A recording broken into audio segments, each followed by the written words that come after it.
Hello, I'm Vadim Poklopkin. Welcome to the chart of the day. Should you worry about the flattening yield curve?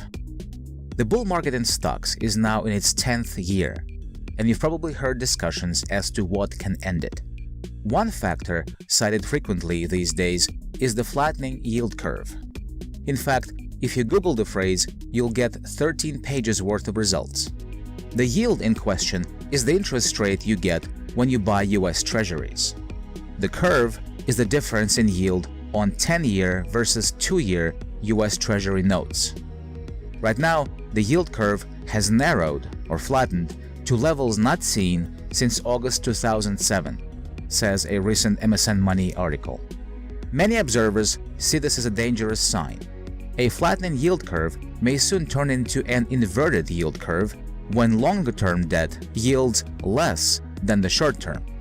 This may not seem like that big of a deal, but the fact is that, with two exceptions, an inverted yield curve predicted the last 7 recessions.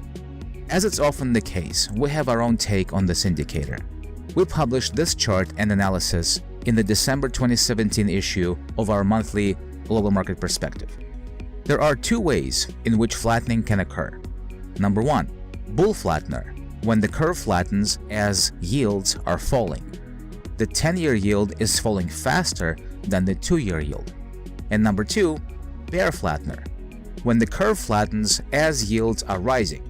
The 2-year yield is rising faster than the 10-year yield. Whether it's a bull or bear flattener matters. There have only been 6 previous occasions over the last 5 decades when a bear flattener has occurred. Although these periods can last a while, all of them preceded a recession in the US, with the exception of the 1993-94 period, although that coincided with a wobble in the stock market. As for the current flattening cycle, since the point of maximum steepness in 2010, every time the yield curve has flattened, it has been a bull flattener. The curve has been flattening as yields fell. That is, until now. Since November 7, 2017, the yield curve's flattening has accelerated while the 10-year yield has increased. The yield curve dynamic looks like it is changing from a bull flattener to a bear flattener. It's a subtle change, but it's when things start to get serious. As this Global Market Perspective quote makes clear, the periods of yield curve flattening can last a while. Although today the curve is the flattest it's been in 11 years, the yields began to narrow back in 2010. So, investors who look to the yield curve as a way to time the next recession and the end of this bull market have indeed been waiting for a while. And there's a larger issue here. To look to the economy for clues about the stock market means to look at this relationship precisely backwards.